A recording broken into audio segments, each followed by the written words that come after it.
Okie dokie, a podcast for those addicted to the study of Scripture.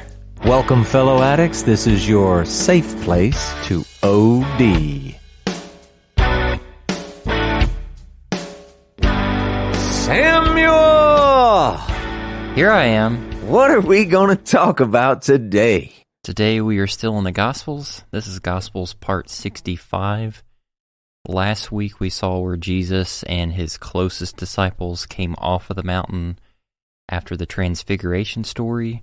And similarly, like when Moses came off the mountain after receiving the law, Moses and Jesus come down to find a lot of chaos happening with the people and having to address that. In Jesus' circumstance, it was this father with a son who had been tormented by an unclean spirit since he was basically a young boy. Yeah. And scribes were arguing amongst themselves and the people probably about the correct way to perform this exorcism. And then we went into the nitty-gritty details of this man's wrestling with his belief and his unbelief. Yeah. And Jesus responding with, compassion, but matter-of-factness as well, to showcase that like anything is capable when you're putting your faith in the God who controls all things in the fabric of our reality and universe. And then after Jesus healed the boy, the disciples were asking why they couldn't do it, and then we looked at the language differences, how it may not be Jesus belittling them about their little faith, but asking them, do you think it's because you don't have enough faith? And that's not the case, because even with little faith, you can do great things for me and my kingdom. So we really loved that section, and now we're getting ready to move on from there. Good stuff. Things you're not even sure, you don't, is it really that? Is it not that? Is it something? Well, okay, you're not sure, but good stuff to really sink your brain's teeth into. Can you say it that way? Is that a weird image? So. All right, yeah. All right, but let's go on, see what else is happening. Because the truth is, they're going to move around some more. These are some mobile first century Jews, if you know what I'm saying. So, Matthew chapter 17, verses 22 and 23, Mark chapter 9, verses 30 to 32, and Luke chapter 9, verses 43 to 45. I'm going to go ahead and read from Mark. They went on from there and passed through Galilee. And he did not want anyone to know, for he was teaching his disciples, saying to them, the Son of Man is going to be delivered into the hands of men, and they will kill him. And when he is killed, after 3 days, he will rise. But they did not understand the saying, and were afraid to ask him. And now, just to fill it out a little bit, there's a little bit in Matthew 17:23. He says, he will be raised on the third day, and they were greatly distressed. Okay, slightly different. Here's Luke's 9:45. And it was concealed from them so that they might not perceive it. So that's some different views about what was really going on there. So let's try and figure out what is being said and what should we take away from it. So we're pretty much done with our little excursion off to Caesarea Philippi. Now, when you read Luke's, it doesn't quite sound so much that way, but we're just going to go with it. We're coming back toward the Galilee now, or in and around the Galilee. And now the whole group is back, and Jesus, he still wants to maintain a low profile. He didn't really want anyone to know that he was back. He wanted to continue teaching his disciples. And if you remember, we talked about this when they went towards Caesarea Philippi. That was kind of their primary purpose when they went on that trip. So Jesus kind of wants to keep it up. Now, somewhere near Capernaum, at least that's probably where we are, Jesus tells his disciples again that he must die at the hands of men. And he adds, again that he's going to rise after 3 days or on the third day, whichever. Now, you remember, Samuel, Jesus told them this before. When was that? Right after the transfiguration. It was right before. Oh. Yeah. Well, wasn't there something that he said about not telling them what happened until the Son of Man will be raised? Exactly. Yeah, that's right. They did that too. That's Okay. right. Yeah. But yeah, even before the actual transfiguration, he told them that he was going to die and he was going to be raised. And so now here he is telling them again. Now, we, like us'uns today, we look back, we've got the beauty of hindsight. It appears so clear what actually did happen, or, what must happen, what should have happened, whatever. But for these guys, this couldn't have been very easy. And so what this is telling us that they didn't understand, and you heard Luke even went so far as to say that it was concealed from them so that they could not understand.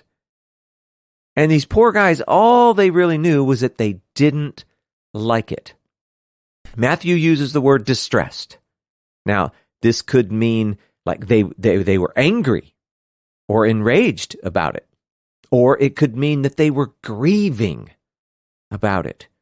It could just be something a little more general, like they're just suffering some sort of unhappiness. Well, whatever they're feeling, it also tells us they were afraid to ask him about it, what it really meant.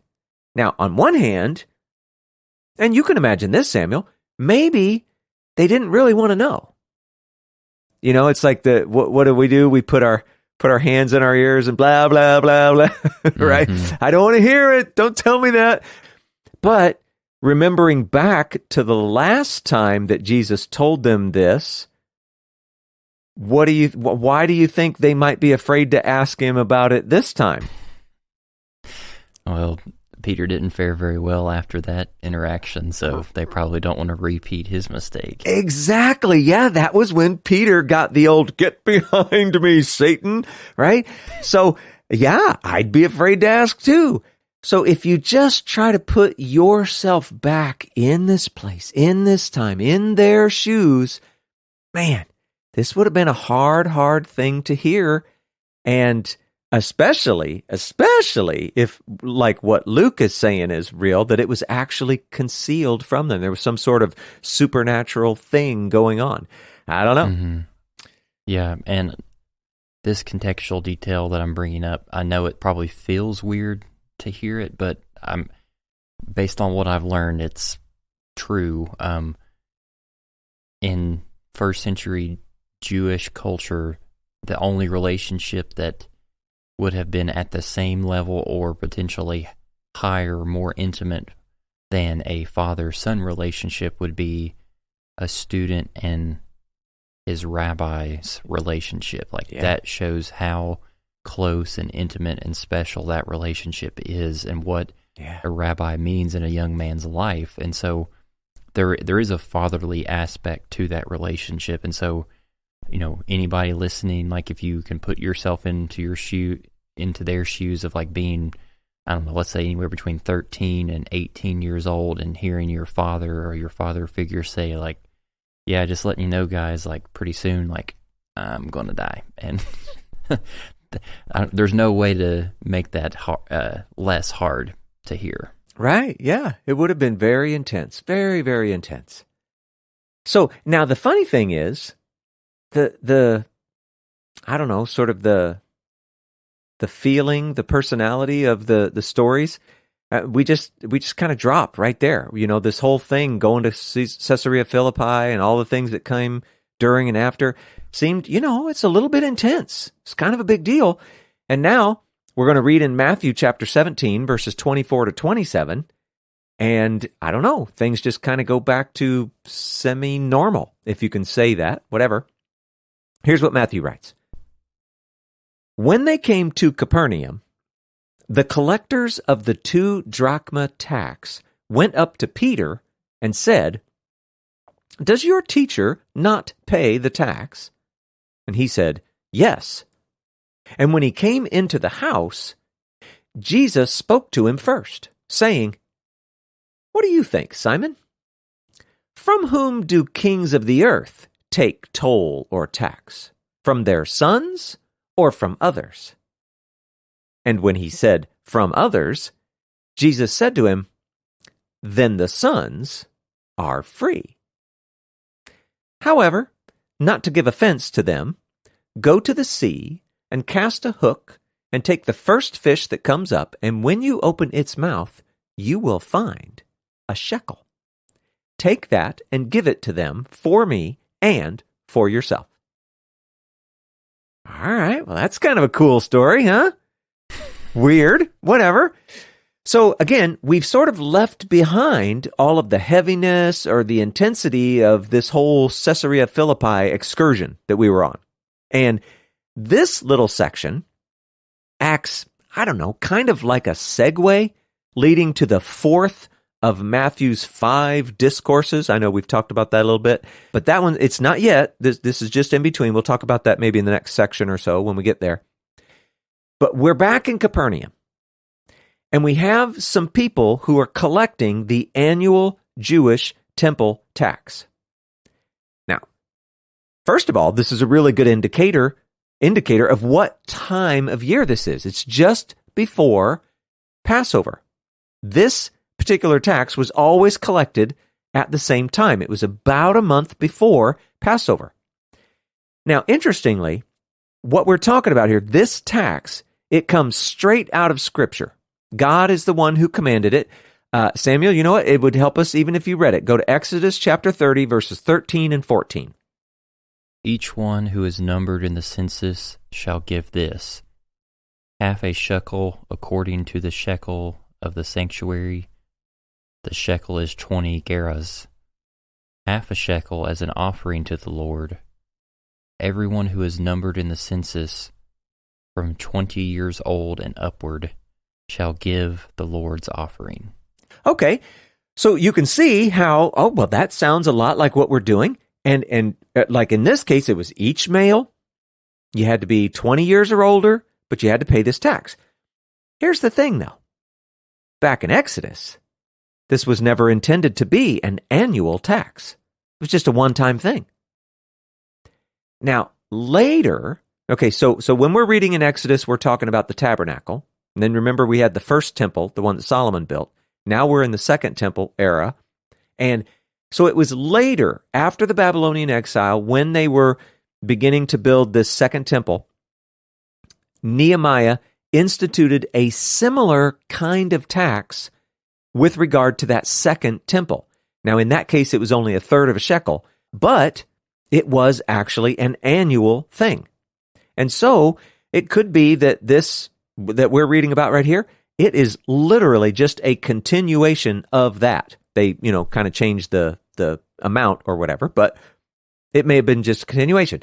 Anyway, the idea of it, so like if you were alive in the first century, what is this tax all about? Well, it was a way for everyone to participate in the daily offerings and other things in the temple. You might think about like the showbread or whatever.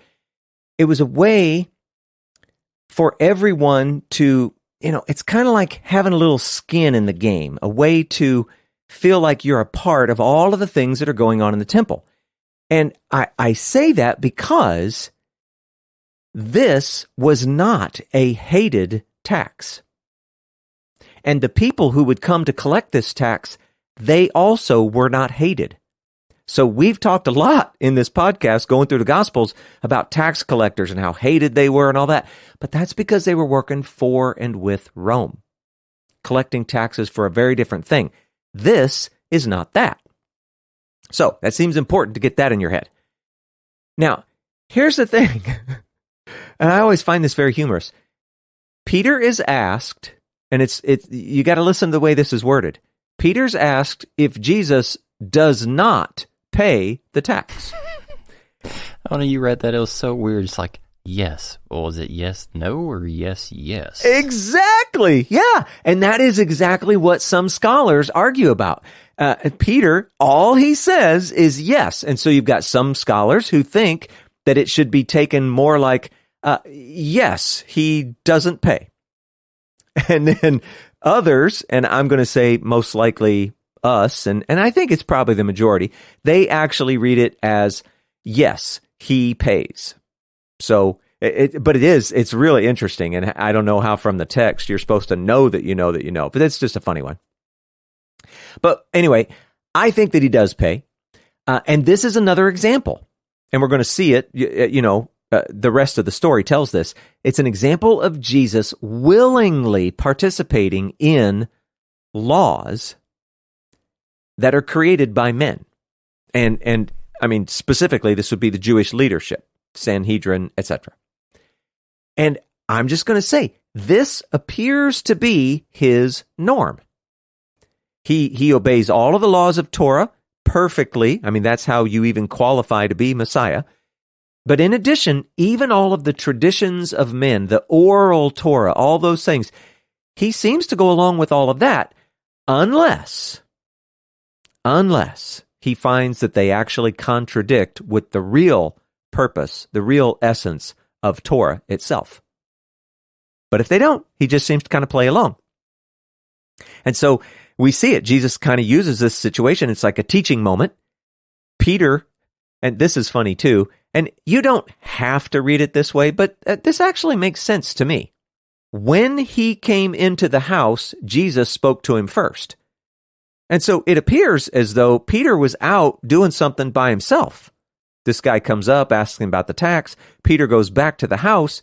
Jesus is there at the house, and Jesus speaks first. And then if that's the case, you got to wonder, how'd Jesus even know that happened? I mean, that's kind of a cool little picture, right? It's good. Mm-hmm. Now, again, we don't know for sure. Maybe Jesus was around and it's just the way it's worded and it doesn't have to be that way, whatever. But he asks Peter this really good question. When you have earthly kings, okay, they're going to collect taxes. It's just kind of, it goes with the territory. But who do they collect them from? Are they taking them from their own sons, or are they taking these taxes from others? Peter, I mean, he's no dummy. He gets it. He gives the obvious answer, the correct answer. They take the taxes from others. And so Jesus sort of delivers the conclusion, the obvious conclusion. The sons, therefore, are free from the tax. Now, the thing is, if you stopped reading right there, you might think that Jesus was going, yeah, so that's why, Peter, we don't pay. But that's not what he does. He goes ahead and tells him, hey, go fishing, get the money, do the thing. Now, taking that same idea, though, that the sons are free from the tax, you could say, well, wait a minute, who are the sons of God? On one hand, you could say, well, I mean, that's Israel. Israel, they're the sons of God, of the king, they're the sons of God. They should have also been free from this tax. And we also know that's true because that's actually in line with the Torah. The one time that they did that tax, it was only supposed to be a one-time thing. And then you go even further and you go, well, Jesus, I mean, he's the true son. He definitely should have been exempt from having to pay this tax. But this only further emphasizes the fact that the annual collection of this tax isn't really appropriate. It doesn't really fit with God's intention, and yet Jesus goes along with it anyway. And it's important that we see, but wait a second, what about when he had a problem with the way they were doing Sabbath? Jesus didn't like that. They were putting extra Sabbath rules on. They were sort of interfering with Torah. Well, Jesus responded to that by going against the tradition, actually, making them mad because he wasn't going to go along with the program. And yet in this case, he just goes along like it's no big deal. In the end, I don't know, you kind of just, it appears that Jesus doesn't think it's worth fighting over. He's just willing to obey the governing authorities, the leadership, whatever you want to call it, and just support the temple. He's okay with it. He sends Peter out. Hey, I'm going to send you out to experience a miracle. Go fishing. The first fish you catch, you're going to have the tax for both of us. Go ahead and pay it. And then I don't know. It's also kind of funny that the text never tells us what happens. We're just left to assume that it all worked. Mm-hmm. Yeah, that's cool.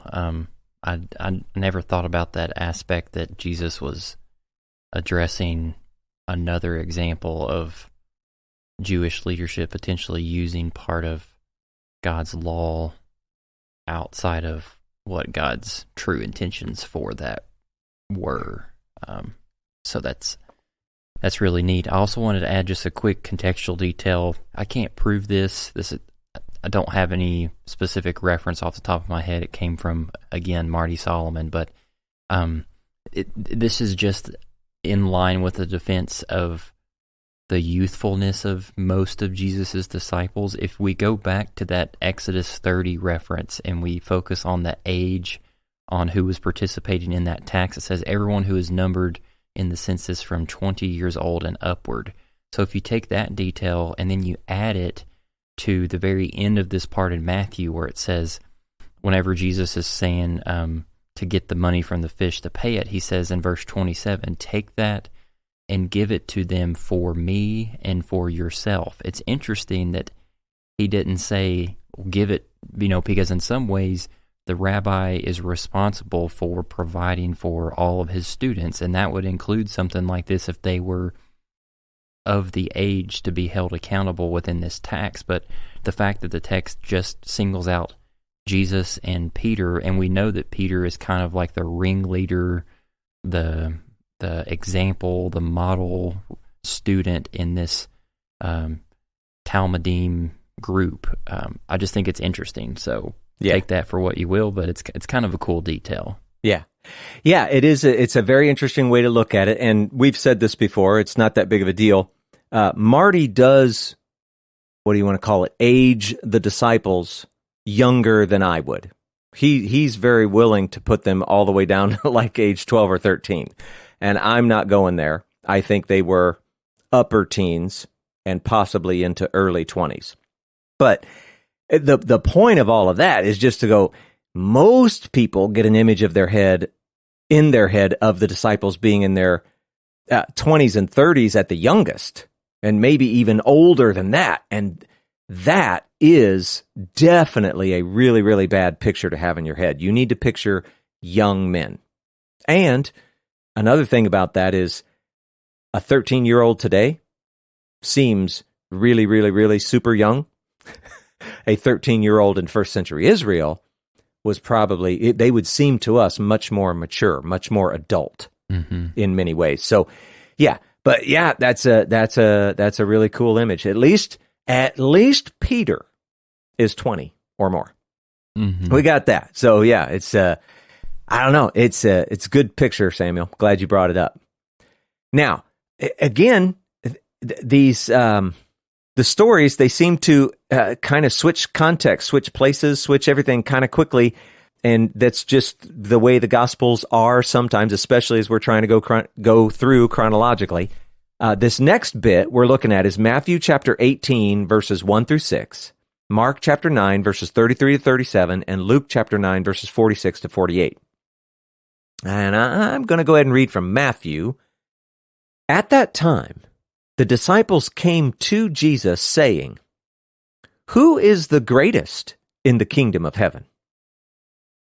And calling to him a child, he put him in the midst of them and said, "Truly, I say to you, unless you turn and become like children, you will never enter the kingdom of heaven. Whoever humbles himself like this child is the greatest in the kingdom of heaven. Whoever receives one such child in my name receives me.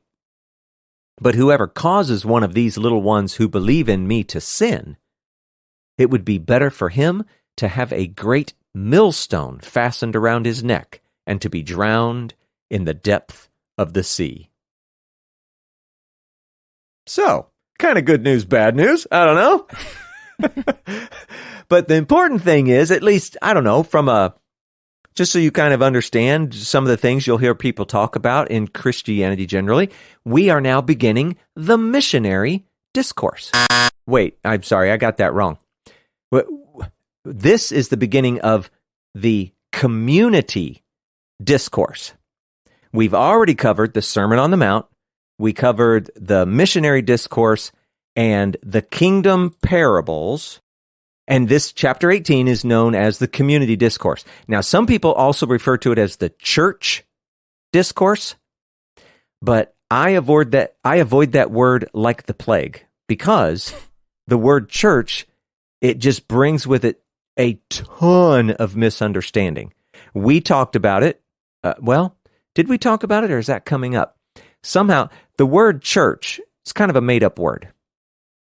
Have we mentioned that before, Samuel? Do you remember us talking about that? I feel like we have, but we definitely will much more. Yeah, somewhere. Yeah, it's going to come out more than once. But yeah, it's kind of a made-up word, and it gets confused. There was an assembly. There was always an assembly, and the whole idea of assembly continues through into the New Testament. And so using the word church just confuses people. But anyway, this is the community discourse. It addresses the now community of all believers, and it also addresses the future community of all believers. So, kind of, if you can, keep that in mind. Remember that we're in the middle of a Matthew discourse, specifically a big chunk that seems to have something to do with the community. Okay? And then to start it off, poor disciples. They don't look good all the time in the scripture, do they? Mm-mm. So they have this debate about which of them is the greatest in this new kingdom. Now, they don't actually say it that way in the Matthew version, but in the Mark version, they argue with one another about who is the greatest, right? So the idea is there. And it's petty, it's prideful, and oh my gosh, Samuel, isn't it great that no one does that in churches today? What a relief. Yeah, we're so lucky. They thought that they were keeping this conversation from Jesus, but he knew. We've seen him know a lot of stuff. Of course, he knew that. But I want you to notice the similarity of this statement. Unless you turn and become like children, you will never enter the kingdom of heaven. And one that was back in the Sermon on the Mount, back in Matthew 5:20. Samuel, why don't you read that? Unless your righteousness exceeds that of the scribes and Pharisees, you will never enter the kingdom of heaven. Yeah. Both of them end exactly the same way. So your righteousness exceeding that of the scribes and Pharisees, okay, that's kind of on par with unless you turn and become like children. This is a really, really big deal. So let's try and figure out what he's talking about. So to help them, I don't know, maybe get an understanding of what true greatness is, or maybe it would be better to say kingdom greatness, because that's different than like our worldly greatness. He uses a child as an example. And so remember, we were in Capernaum. They said they were at the house. It's probably Peter's house. In fact, it's probably one of Peter's kids. And Mark tells us that Jesus sits down, so you know that he's in teaching mode. That's a big deal. And Matthew includes some information that we have to turn and become like children, again, to enter the kingdom. So here's the question, Samuel. Should Christians be childish? Poopy doopy. Do you think maybe we should have some emotional outbursts, blame others for things, lie, call each other names, be impulsive, be self-centered, bully one another? And don't forget pooping your pants. Poopy doopy. Oh, there's that, yeah. And I know I picked a lot of negative traits, but, you get the idea. Is that what he means, that you have to become like children? Do you become childish? No. No, not at all. What Jesus is alluding to, and this is a really good question. Well, if he doesn't mean that, what does he mean? He's alluding to how children very naturally and easily seem to accept their place in the hierarchy of humans of all ages.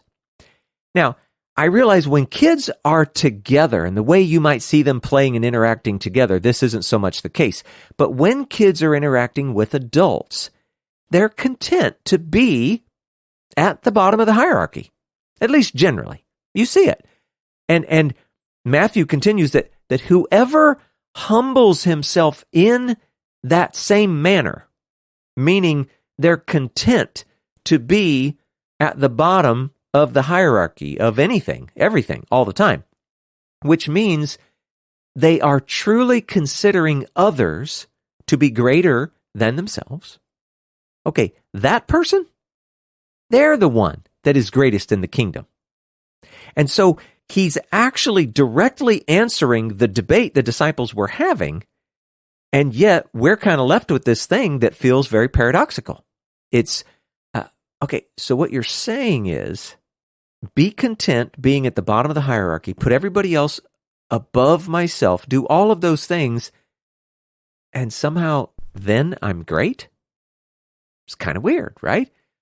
But all three Gospels, I mean, it's the same kind of wording, same kind of stuff. They're talking about this idea of, he moves on to the next part, receiving one such child.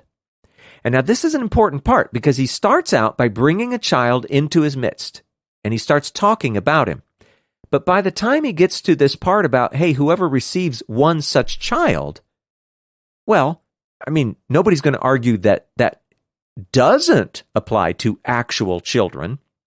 Of course it could. I mean, it does. But here in this story, in this context, Jesus has moved on beyond the actual physical child. And he's talking about the one who has actually humbled himself like a child. He's turned and become like a child. And so he receives Jesus in that humbleness of heart. And if he's receiving Jesus, we also know that by extension he's receiving God. And this receiving, it's kind of like there's the welcoming or the accepting aspect, but there's also, interestingly, this idea of caring for something. So anyway, I don't know. I think that's very interesting. And then we should always remember, like when it talks about whoever receives one such child, and then he, delivers some good news or whatever. Well, you got to remember that the inverse is also going to be true. Anybody who's rejecting one such child is going to get, like the opposite result. So you got to remember those things. But Mark and Luke, actually, both together, they add that to be the first or the greatest, that you have to intentionally choose to be last or least among all, even the servant of all. Which, I mean, it seems like this is what we've been talking about in the entire podcast, Samuel. In a sense, we're making others greater than ourselves by intentionally, purposely lifting them up above ourselves. And in some sense, we're receiving one such child, a person who has been able to do that.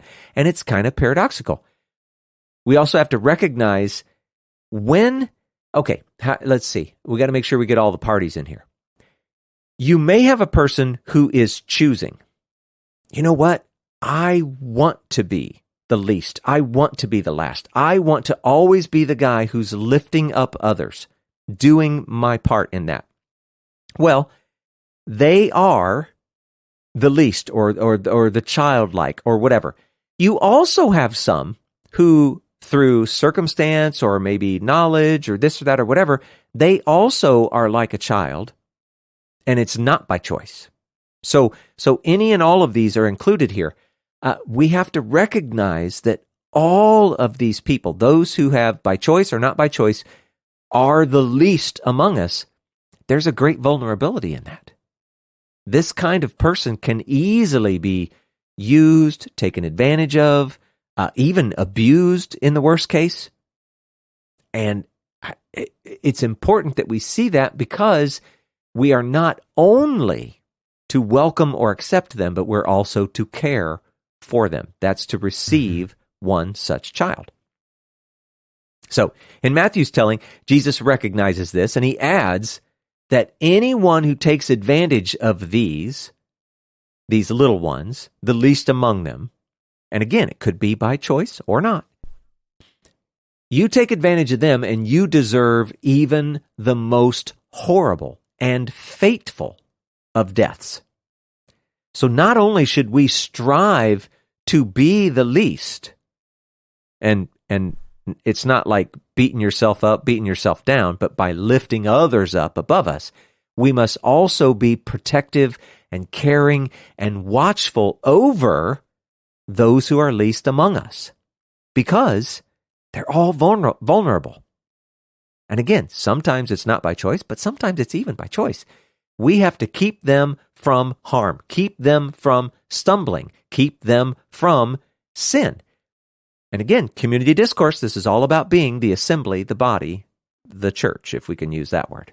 Yeah, that last part, it made me wonder. I know that this doesn't fit super well with the first part of Jesus' illustration with using a child to show of the importance of being willing to accept your role within the hierarchy of God's kingdom. But am I just imagining that there has been some teaching involved, especially on verse 6, where the focusing on whoever causes one of these little ones who believe in me to sin, that could also represent someone who is, let's just say, new in their journey of faith, that they're childlike in their understanding of God, and that since he's talking to the disciples, like they're within the role of someone who is a caretaker of others in the faith,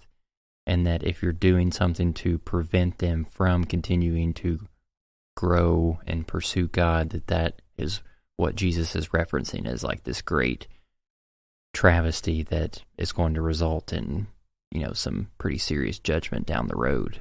Oh yeah, I think that's a great interpretation, for sure.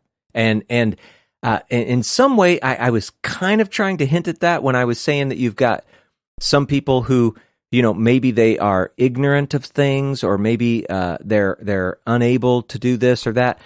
So those are the kind of people we're talking about. They're little ones because they are, in fact, immature.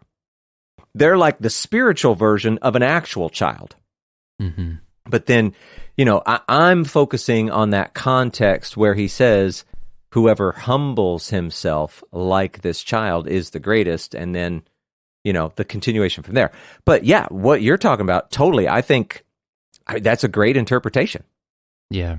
Oh, and then the humbling yourself like that of a child, there could be this aspect of how there's this inherent nature within a child that they are completely dependent upon their elder, whether it's a biological parent or someone assuming that role. Like that is just a natural part of the relationship between a child and the older person. And maybe Jesus is hinting at that too, to say like your role within a follower of Messiah, and ultimately a son or daughter of God, is like your focus doesn't need to be on how great you are. It needs to be, you have this sense of like every single second of my being, I am dependent on you, God, to give me life and capacity to do anything. And that is what results in greatness, because God is continuing to be present within your mind and your framework and every facet of your life. Yeah, totally true. Those are really good images too. So this is kind of hard hitting. He starts out this so-called community discourse. It starts out with like a big controversy. Hey, I'm greater than you. I was the one who was called Satan, whatever, right? So no, I'm Dirty Dan. Yeah. So it's a pretty tough start. Let's see where he keeps going here. Well, of course, we're going to skip outside of it a little bit. Again, we're trying to do chronological, and other people help us try and figure that out. We're going to go to Mark chapter 9, verses 38 to 41, and Luke chapter 9, verses 49 and 50. And this, I don't know. Some people, they have some, sometimes good arguments about how this actually fits right in with everything that we're talking about, and others, they sort of feel like it's a weird little interruption or an insert, something like that. I happen to be a little more in the weird insert category, but it doesn't matter. We'll keep going with it. Mark says this. John said to him, "Teacher, we saw someone casting out demons in your name, and we tried to stop him because he was not following us." But Jesus said, "Do not stop him, for no one who does a mighty work in my name will be able soon afterward to speak evil of me. For the one who is not against us is for us. For truly, I say to you, whoever gives you a cup of water to drink because you belong to Christ will by no means lose his reward." So there you go. I mean, all by itself, it's like, okay, interesting little section of scripture, but it may or may not feel out of place to you. I kind of think it feels inserted in the middle of a continuing thought, but it could also be that John, maybe you read it as John trying to kind of test how far this idea of a little one or one such child goes. I don't know. It could be that, could be a clunky insertion, who knows. Either way, it does kind of interrupt the overall thought. And we'll talk about more later, but whatever. The disciples, for some reason now, they've gotten a little bothered.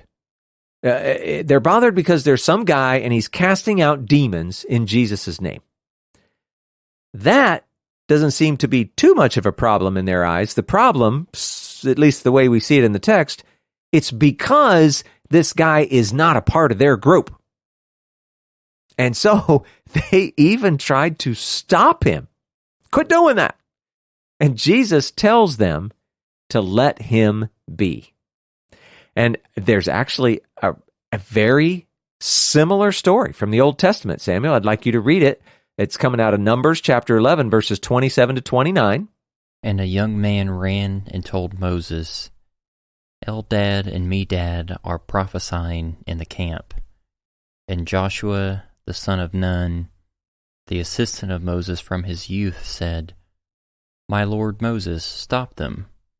But Moses said to him, Are you jealous for my sake?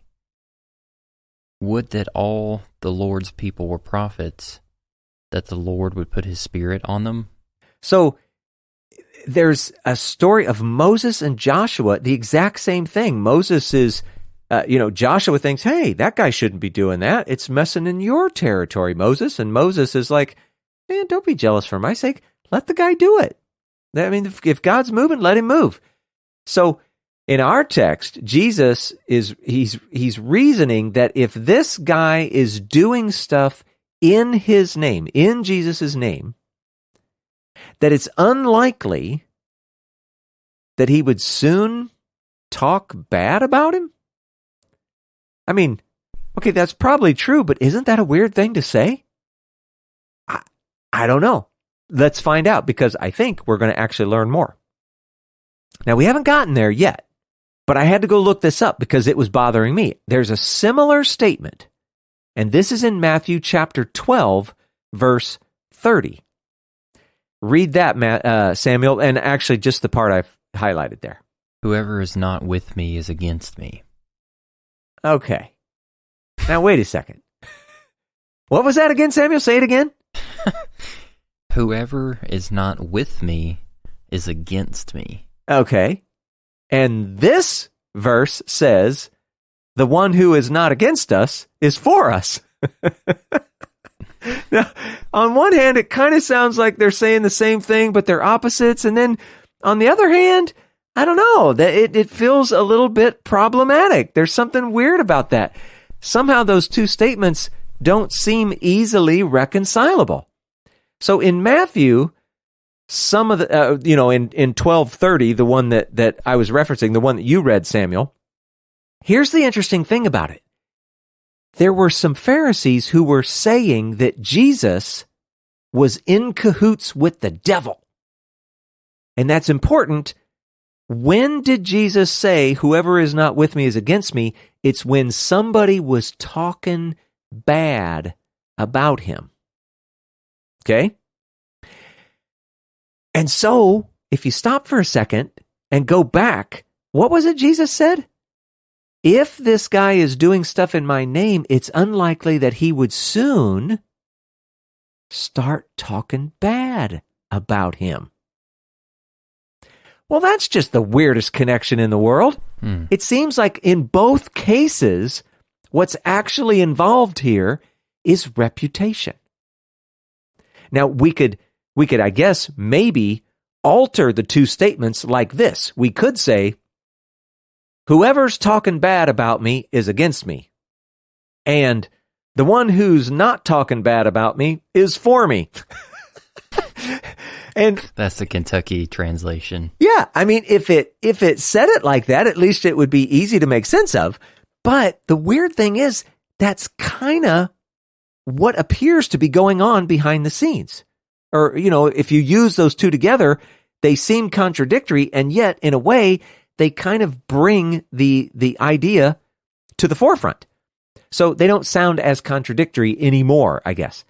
In some ways, it makes sense. So everything, and here's the takeaway for us, everything that we say and everything that we do can do one of two things. It can either sully the name, Jesus, God, or it can glorify the name.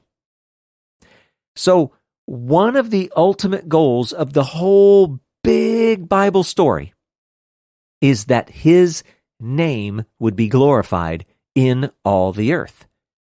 And so we have to be vigilant about the Jesus, the God that we are presenting to the world through our lives. We have to be for him and not sully his name, but glorify his name. So, I don't know. I thought that was kind of a cool thing, because originally I thought, he's not going to be saying anything bad about me. I thought that was a weird thing to insert there, and now all of a sudden it feels like, oh yeah, I got it. We need to be presenting well. Mm-hmm. Anyway, he goes on, whoever gives you a cup of water. All right. So this whole idea of accurately representing Jesus to the world, well, it isn't just a big deal for us, it's consequential for others. And you could say as well, or you could say even more so. When somebody acts in loving kindness toward you, simply because they recognize that you belong to Christ, like giving you a drink of water, they can be assured of a heavenly reward. We might even say that by failing to accurately represent Christ, we are, in a sense, keeping reward from others. So there's that. Now, it doesn't matter whether we're speaking about a cup of cold water or joining in the work by casting out demons in Jesus' name, whatever. They're for us. And they're worthy of reward in God's eyes. They're glorifying the name. And there's reward in that for those and those affected by them. So, we could all learn to be a little more accepting of each other as Christians.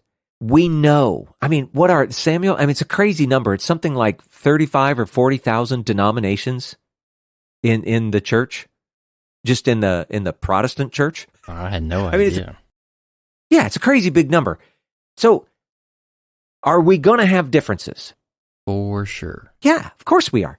But the question is, can we focus on the parts where we're not different? Can we be more accepting, treating one another with love the way we're supposed to, even though we know that they're going to believe a little bit differently than us, act a little bit differently than us?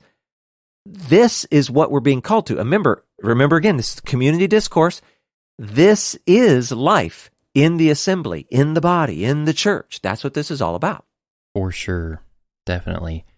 And I'm going to say something, and I know for most people it's going to come across like, nah, duh, Samuel, but you said something a few minutes ago that I think is an important detail to this situation that Jesus is addressing. You had said something like, when people see that God is working through them on their behalf, on whatever the efforts that they're putting forth, and we don't need to be hindering that.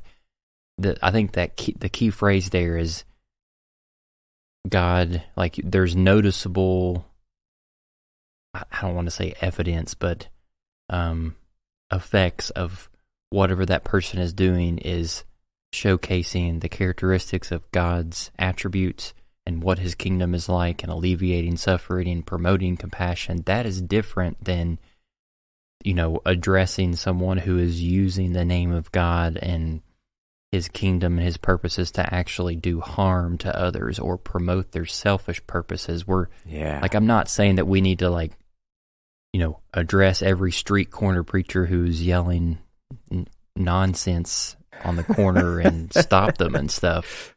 But I'm saying that we shouldn't also be passive to say, like, when we see someone doing something within that realm, to be like, man, I can't really step in, because since they're saying the name of God and they're saying that they're doing things for God's purposes, like, I'm my hands are tied. Like, that's not what we're saying. Like, right. if the person or group of people are bringing shalom to chaos in the world, like, they are for us, they are with us, and if they're not doing that, then like the evidence is by their fruit. Right. If it's another way to say that. Yeah, and it's a really good thing to talk about, Samuel, because, be a little more blunt, at least I think I'm being a little more blunt. There are a number of churches, preachers, ministries, and okay, there's a bazillion of them that we'll never see or know of in our life because they're small, but the really big ones. And you can look at some of those, and some of them, you can see, it seems to me that the one who's being built up isn't God.